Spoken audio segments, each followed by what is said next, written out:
மணிகண்டன் பாண்டிச்சேரி வினோபா நகர் தம்பிக்கு உடம்பு சரியில்லை, ஹாஸ்பிட்டல் போயிட்டு வீட்டுக்கு வந்துக்கிறப்படி மோட்டிவ் கொடுக்க சொல்லும் அவரது நண்பர்கள் பூமணி மற்றும் சந்தீப் தம்பி இருவரும்.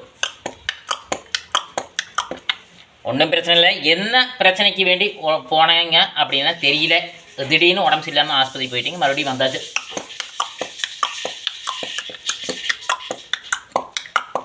தம்பி மணிகண்டன் தம்பி, இதுலேருந்து மீண்டு வந்து நல்லபடியாக வேலைக்கு போகிறக்கு வாழ்த்துக்கள். 29 வயசு ஆச்சு, மேரேஜ் ஆகிடுச்சு, குழந்தைக்குது.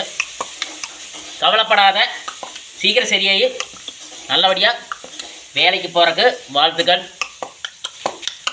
மன உறுதியார், நம்மளுக்கு குடும்பம் இருக்குது, மன உறுதியார், கண்டிப்பாக நல்லபடியாக வேலைக்கு போகிறக்கு வாழ்த்துக்கள் தம்பி.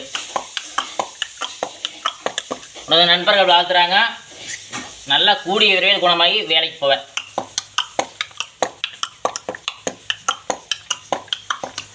வேலைக்கு போய் என்னென்ன பண்ணலான்னு சிஸ்டமேட்டிக் வகுக்கிறது வீட்டிலேருந்து வீட்லேயே உட்காந்துக்கிற முடியல, மண்டையெல்லாம் ஒரு மாதிரி இருக்குது, மைண்டெல்லாம் ஒரு மாதிரி இருக்குது, வேலைக்கு போய் ஒரு மாதிரி இருக்குது.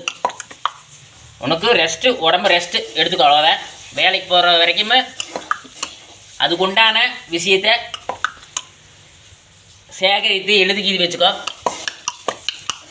பின்னாடி அது பயனுள்ளதாக இருக்குது. எல்லாம் ஒரு சிஸ்டமேட்டிக்காக ஃபாலோ பண்ணு.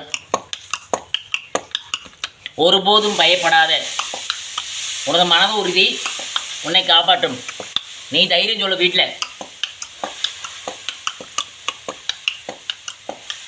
உன்னை பார்க்க வர்றவங்களெல்லாம் பார்க்குறக்கு வர்றாங்கன்ட்டு நம்மளுக்கு உடம்பு சரியில்லைன்னு நினச்சிட்டு ஃபீல் பண்ண வேண்டாம்.